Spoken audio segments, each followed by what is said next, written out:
This week I did something that most people would call fucking stupid. I stopped eating for 7 days. For a whole week, I drank only coffee and water.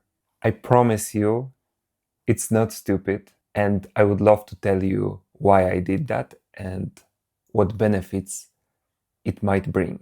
Hey, my name is Robert. On this channel, I try different scientific based methods to have optimal health and longevity. I also challenge myself, like this week, to see how far can I go and how much mentally can I endure, but for the good cause. Right now I'm trying to get 100 subscribers. It's only 5 left.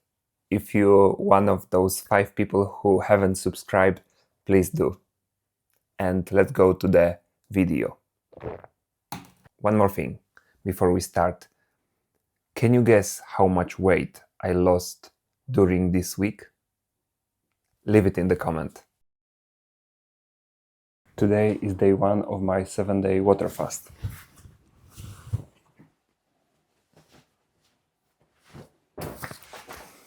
So first day started with the weight of 101.8 kilo. It's 224.4 pounds. I am around this weight for most of the time. I'm around 100 kilo, but the composition of my body changes. But I started like that after Christmas, after New Year's Eve, and first day was pretty easy. I do things like this, like 1 day fasts or intermittent fasting. Like I do it pretty often, so it wasn't a big problem. Today is day 2 of 7-day water fast. It already is getting a little hard.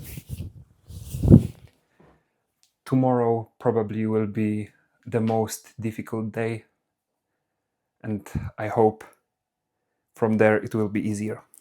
Second day, the weight dropped the most. It dropped flat to 100 kilos.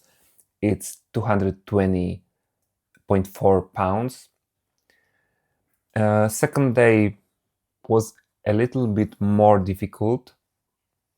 I actually thought that the peak will be around day 3 or 4, but it wasn't true. This time was different. At the day 2, I was a little lethargic, less energy. I started to just sit on the couch and just pass the time. This is day 3 of 7 days water fast, and I already lost 2.5 kilo. This is how it looks like. Day 3 was one of the most difficult because you are not in the middle yet. You are almost in the middle, but when you think that you have to starve for another 4 days, it gets overwhelming.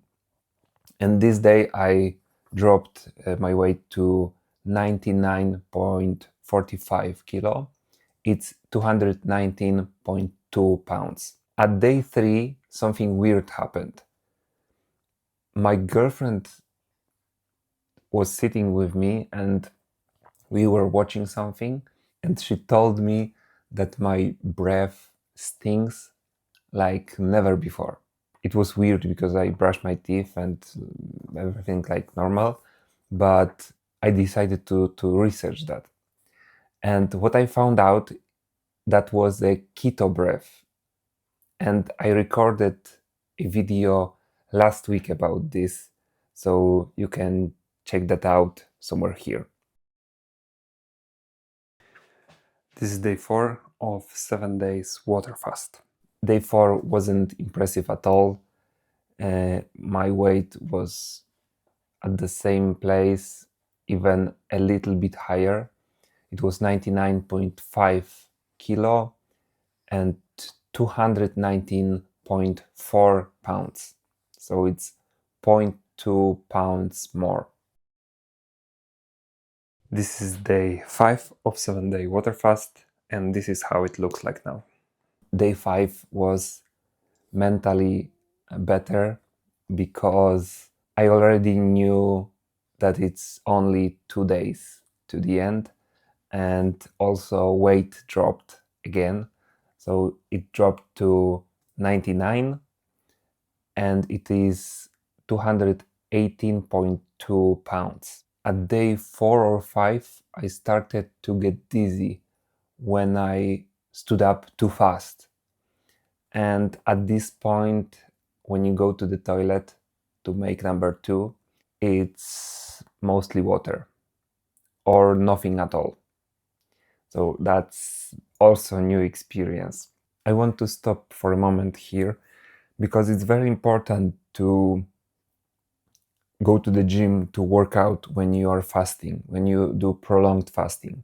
Around day 3, your body starts to, when you go to the ketosis, into ketosis, your body starts to break down muscle to get fuel for your cells, for your brain, for your organs. When you go to the gym, you give your body message that muscles are needed, that you doing an effort, and your body stops to consume your muscle.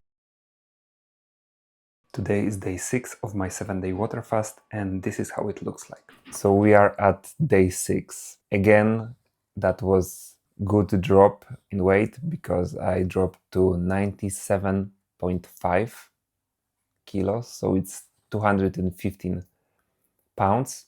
And at this point, I don't really feel, I haven't felt really a hunger.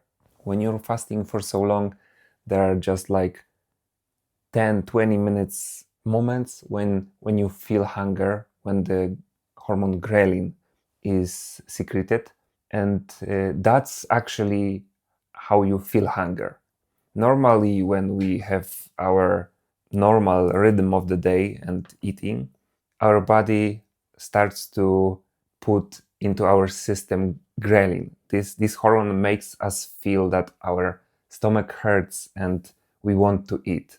But when you do prolonged fasting, the amount of this hormone body produces start to decrease. And at day 6, you almost don't feel it.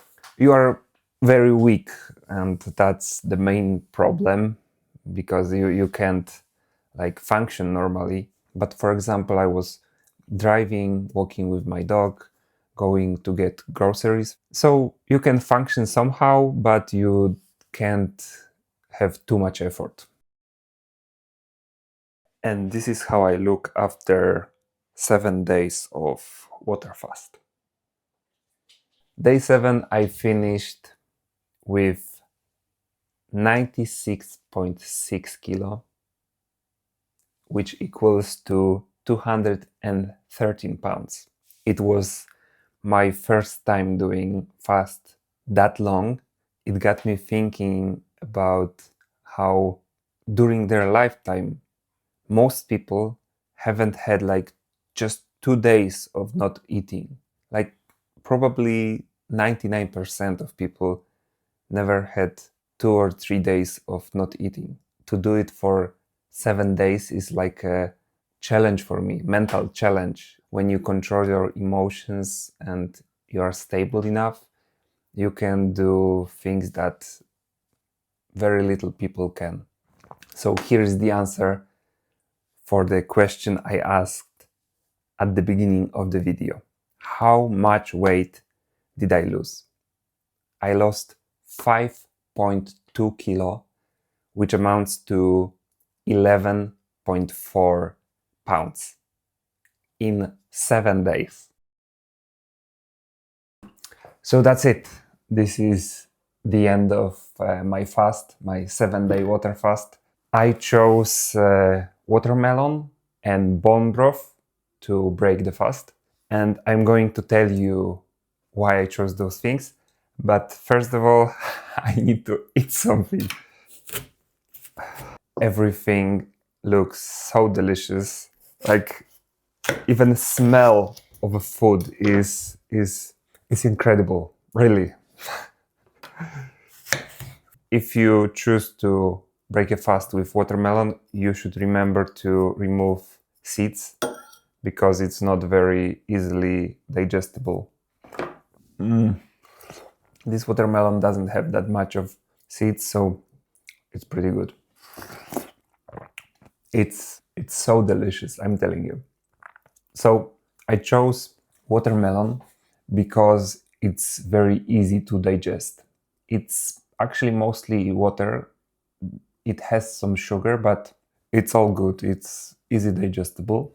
And bone broth. I did my bone broth by myself. I cooked bones and some carrots for around 12 to 18 hours, and it's very nutrition dense. The proteins and fats are partly broken because of the heat, so that's why it's a good idea to break a fast with that. I drank a little bit of bone broth yesterday night to start my metabolizing. It's very important to uh, gradually refeed after a long fast like this. It's so delicious.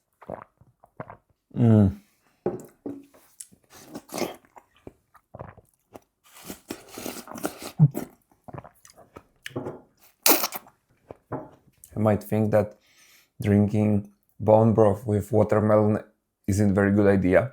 It tastes like heaven when you haven't eaten for 7 days. Everything is amazing. I will finish my bone broth and that will be it. I'm not going to eat or drink anymore for now because it's dangerous when you haven't eaten for a long time. There is something called refeeding syndrome, and people actually can die after a long period of fasting and one big meal. Your body can't digest those things because metabolism slows down that much. So I will finish this. I'm not going to eat more watermelon, and that's it for now. The benefits of uh, of fasting and prolonged fasting, I could make another video only about this topic, but for me it's three main ones. First of all, you get a cleaning of your cells of your body. When you go into ketosis, so you don't have glucose anymore, your body starts to clean up cells, old cells. Side effect of this is that your body starts to eat cancer cells because cancer cells can't feed from ketone bodies. These ketone bodies your body start to produce when you are in ketosis. There is not enough studies about this and long-term studies, but you probably can prevent cancer by doing fasts. But remember, this is something that you should do with medical supervision. There is a lot of things that can go wrong. The second thing is better blood sugar, like better blood sugar management for your body. You can prevent diabetes just through that because normally you have a lot of spikes in your blood sugar throughout the day, throughout the week. But when you stop eating, your blood sugar goes like this. If you eat good food, unprocessed food, after your fast, you can teach your body to process sugars better. And in that way, you can prevent yourself from getting diabetes, for example. And the last one is, of course, weight loss, weight management. You can burn a lot of fat during fast like this. It's the most extreme caloric deficit you can imagine. Your body just needs to use what it has to have energy. I could talk about this for a long time. There is a lot of aspects of fasting that should be addressed, and I will in the future. For now, that's it. Next week, I'm going to dive into frozen lake and show you how cold can be beneficial for you. See you next Sunday.